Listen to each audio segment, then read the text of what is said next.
but not to any degree uncommon in the month of August. Saturday evening was as fine as was ever known, and the great body of holiday-makers laid out yesterday for visits to Mulgrave Woods, Robin Hood's Bay, Rigmill, Brunswick, Straiths, and the various trips in the neighbourhood of Whitby.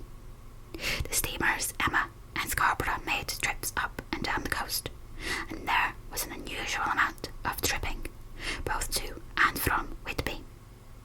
The day was unusually fine till the afternoon, when some of the gossips who frequent the East Cliff churchyard, and from that commanding eminence watch the wide sweep of sea visible to the north and east, called attention to a sudden show of mares' tails high in the sky to the northwest. The wind was then blowing from the southwest in the mild degree which, in barometrical language, is ranked number 2, light breeze.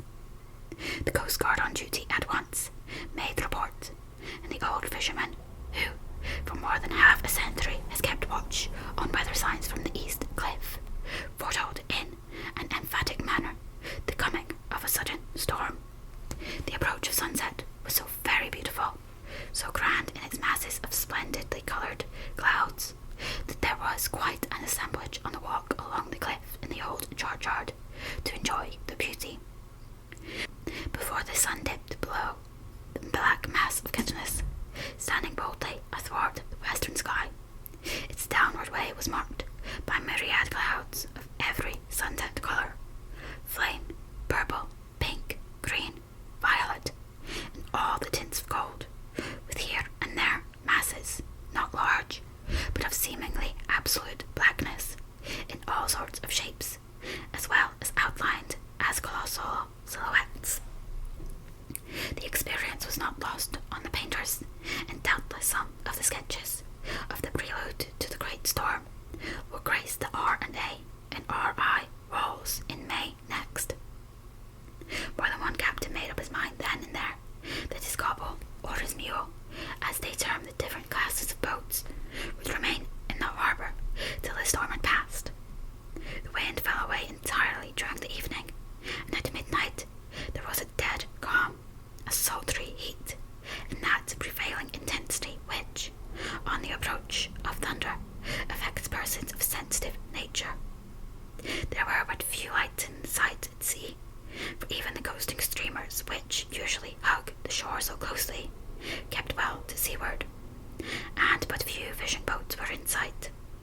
The only sail noticeable was a foreign schooner with all sail set, which was seemingly going westwards. The foolhardiness or ignorance of her officers was a prolific theme for comment while she remained in sight, and efforts were made to signal her to reduce sail in face of her danger. Before the night shut down, she was seen with sails idly flapping as she gently rolled on the undulating swell of the sea, as idle as a painted ship upon a painted ocean. Shortly before 10 o'clock, the stillness of the air grew quite oppressive, and the silence was so marked that the bleating of a sheep inland, or the barking of a dog in the town, was distinctly heard, and the band in the pier, with its lively French air, was like a discord in the great harmony of nature's silence. A little after midnight came a strange sound from over the sea, and high overhead the air began to carry a strange, faint, hollow booming. Then, without warning, the tempest broke, with a rapidity which, at the time, seemed incredible, and, even afterwards, is impossible to realize. The whole aspect of nature at once became convulsed. The waves rose in growing fury, each overtopping its fellow, till, in a very few minutes, the lately glassy sea was like a roaring and devouring monster. White-crested waves beat madly on the level sands, and rushed up the shelving cliffs. Others broke over the piers, and with their spume swept lanthorns of the lighthouses, which rises from the end of the pier of Whitby harbour. The wind roared like thunder, and blew with such force that it was with difficulty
fishing boat, with gunwale underwater, rushed into the harbour, able, by the guidance of the sheltering light, to avoid the danger of dashing against the piers.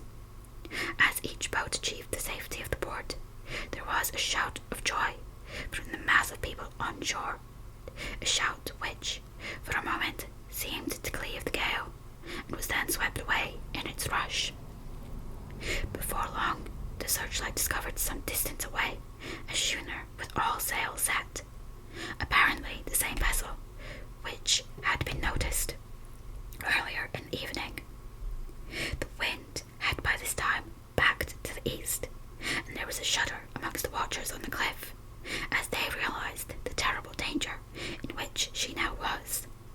Between her and the port lay the great flat reef, on which so many good ships from time to time suffered, and with the wind blowing from its present quarter, it would be quite impossible that she should fetch the entrance of the harbour.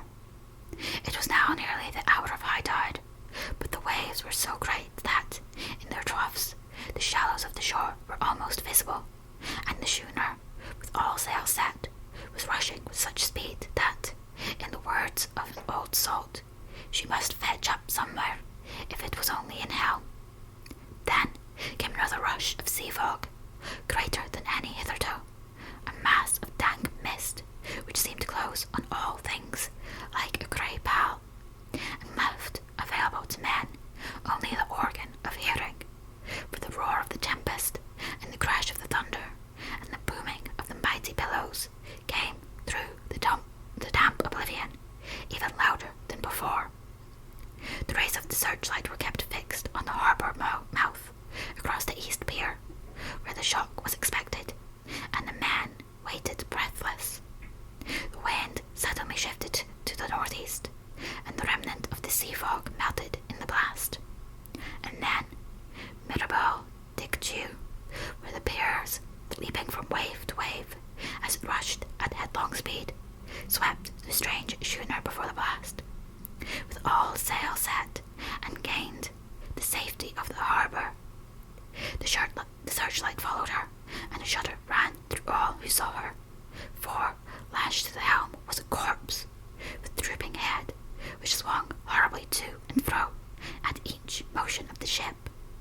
No other form could be seen on deck at all. A great awe came on all as they realized that the ship, as if by a miracle, had found the harbour, unsteered save by the hand of a dead man. However, all took place more quickly than it takes to write these words. The schooner paused not, but, rushing across the harbour, pitched herself on the accumulation of sand and gravel, washed by many tides and many storms, into the southeast corner of the pier jutting under the east cliff, known locally as Tate Hill Pier. There was, of course, a considerable concussion as the vessel drove up on the sand heap. Every spar, rope, and stay was strained, and some of the top hammer came crashing down. But, strangest of all, the very instant the shore was touched, an immense dog sprang up on deck from below, as if shot up by the concussion, and, running forward, jumped from the bow on the sand, making straight for the steep cliff, where the churchyard hangs over the laneway to the east pier so steeply that some of the flat tombstones, Thruffensteins, or Throwstones, as they call them in the Whitby vernacular, actually project over where the sustaining cliff has fallen away. It disappeared into the darkness, which seemed intensified just beyond the focus of the searchlight. It so happened that there was no one at the moment on Tate Hill Pier, as all of those whose houses are in close proximity were either in bed or were out on the heights above. Thus, the Coast Guard on duty on the eastern side of the harbour, who, at once, ran down to the little pier, was the first to climb on board. The man working the searchlight, after scouring the entrance of the harbour without seeing anything, then turned the light on the derelict and kept it there. The Coast Guard ran aft, and when he came beside the wheel, bent over to examine it, and recoiled at once as though under some sudden emotion. This seemed to pique general curiosity, and quite a number of people began to run. It is a good way round from the West Cliff by the drawbridge to Tatedale Pier, but your correspondent is a fairly good runner, and came well ahead of the crowd. When I arrived, however, I found already assembled on the pier a crowd, whom the Coast Guard and police refused to allow to come on board. By the courtesy of the chief boatman, I was, as your correspondent, permitted to climb on deck, and was one of a small group who saw the dead seaman whilst actually lashed to the wheel. It was no wonder that the Coast Guard was surprised, or even awed, for not often can such a sight have been seen. The man was simply fastened by his hands, tied one over the other, to a spoke of the wheel. Between the inner hand and the wood was a crucifix, the set of beads on which it was fastened being around both wrists and wheel, and all kept fast by the binding cords. The poor fellow may have been seated at one time, but the flapping and buffeting of the sails had worked through the rudder of the wheel, and dragged him to and fro, so that the cords with which he was tied had cut the flesh to the bone. Accurate note was made of the state of things, and a doctor, Surgeon J.M. Caffin, of 33 East Elliot Place, who came immediately after me, declared, after making examination, that the man must have been dead for quite 2 days. In his pocket was a bottle, carefully corked, empty save for a little roll of paper, which proved to be the addendum to the log. The Coast Guard said the man must have tied up his own hands, fastening the knots with his teeth. The fact that the Coast Guard was the first on board may save some complications later on in the Admiralty Court, for Coast Guards cannot claim the salvage which is the right of the first civilian entering on a derelict.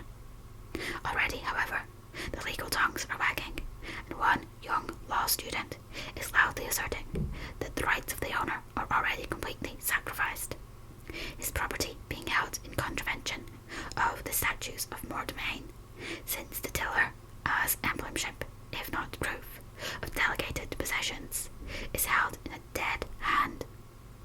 It is needless to say that the dead steersman, who has been reverently removed from the place where he held his honourable watch and ward till death, a steadfastness as noble as that of the young Casabianca, and placed on a mortuary to wait inquest. Already the sudden storm is passing, and its fierceness is abating. Crowds are scattering homeward, and the sky is beginning to redden over the Yorkshire wolds. I shall send, in time for your next issue, further details of the derelict ship which found her way so miraculously into harbour in the storm. Whitby. Mina Murray's Journal, 8th of August. Lucy was very restless all night, and I too could not sleep. The storm was fearful, and as it boomed loudly among the chimney pots, it made me shudder. When a sharp puff came, it seemed to be like a distant gun. Strangely enough, Lucy did not wake, but she got up twice and dressed herself. Fortunately, each time I awoke in time, and managed to undress her without waking her, and got her back to bed. It is a very strange thing, this sleepwalking, for as soon as her will is thwarted in any physical way, her intention, if there be any, disappears, and she yields herself almost exactly to the routine of her life. Early in the morning we both got up and went down to the harbour to see if anything had happened in the night. There were a few people about, and though the sun was bright and the air clear and fresh, the big, grim looking waves that seemed to darkness themselves because the foam that topped them was like snow, forced themselves in through the narrow mouth of the harbour, like a bullying man going through a crowd. Somehow I felt glad that Jonathan was not on the sea last night, but on land. But oh, is he on land or sea? Where is he?